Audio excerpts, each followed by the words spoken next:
Welcome back to the Market Summary series, folks. So, markets decided to take a bit of a measured breather today after that really solid rebound we broke down yesterday. With the SPY still looking healthy above the 20-day and small caps flashing a classic doji, well, we've got a lot to cover. Oh, and Palantir finally broke that symmetrical triangle. But before we get going, if you're new here, welcome. Just a quick note that none of this is buying or selling advice. We're just, calling what we see in the charts as things develop. Exactly right. This was a very technically driven session, not a lot of news. It really was just a period of consolidation after the stability we mentioned yesterday. The energy is building. Okay, let's unpack that, starting with the major indices.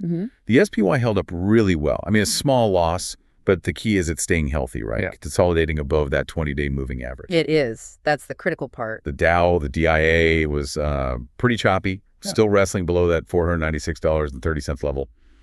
But the QQQ, the NASDAQ, it's easing a little in a tight range, building some serious energy. Which way do you think that's going to release next week? Well, the indices are consolidating, but the real tell for me is in the small caps, the IWM. They closed with a classic doji candlestick. For anyone who's a bit newer, a doji basically means the open and close prices were almost identical. It's pure indecision. Total stalemate between buyers and sellers. Precisely. So while that hot streak survived, we could be looking at a potential swing high if we see reversal pressure early next week. We're also watching the US dollar. It's making higher swing highs, but can that momentum actually hold?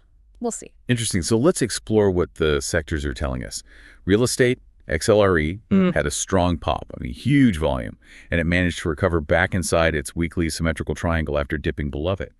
Is that a reliable signal that buyers are stepping in to defend that pattern? It absolutely suggests a strong defense. And that idea of coiled energy is visible everywhere. Just look at a stock like JOBY Aviation. It's in a massive weekly bull flag.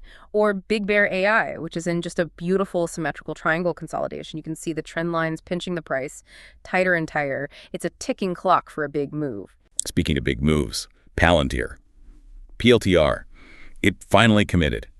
It broke to the downside of that triangle we've been watching for a while. So the big question now is, do bears jump on this weakness, or do the bulls try to defend this breakdown? We'll need confirmation on that next week for sure. Now, shifting to the macro landscape, it was quiet. And that quiet, paradoxically, supports the current narrative. A resilient consumer backdrop lets the Fed just maintain their cautious hold. Okay, let's do a quick trading wisdom nugget here. Look at the precious metals. Gold pulled back a little. Silver had a sharper correction after that extended run they've had. And here's the lesson. When an asset runs that hard, it gets vulnerable to a rubber band snapback. So you should never, ever chase those kinds of extended moves. That discipline, by the way, combined with strict risk protocols, that's exactly the kind of thing our Grok Trade Mentorship program teaches in depth. Just a quick reminder for everyone listening, if you've got a stock you're watching or question about the markets, please drop it in the comments. We really want to know what you're looking at so we can make these videos more relevant for you. We'll do our best to talk about what we see in a future episode. And as always, if you appreciate these summaries, drop a like and click subscribe so you can stay updated. Good call.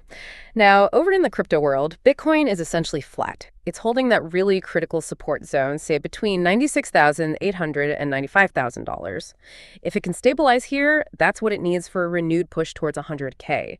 And what's fascinating is that it's continuing to decouple from equities during this whole phase. So what's the big takeaway then? I'd say today was a necessary, healthy pause. But underneath that quiet surface, we have all these technical tests setting up for next week. You've got the IWM doji signaling indecision. You've got the major triangle breaks. Days like this just prove that it's not just about the big indices. It's about multi-time frame pattern recognition and intermarket awareness. That kind of awareness, that structural understanding that is the real edge in trading.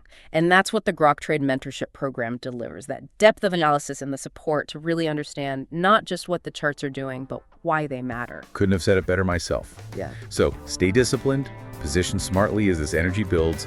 We wish you all a great weekend. Stay safe, and we'll see you next week as we continue to cover the markets and all these developments we've mentioned.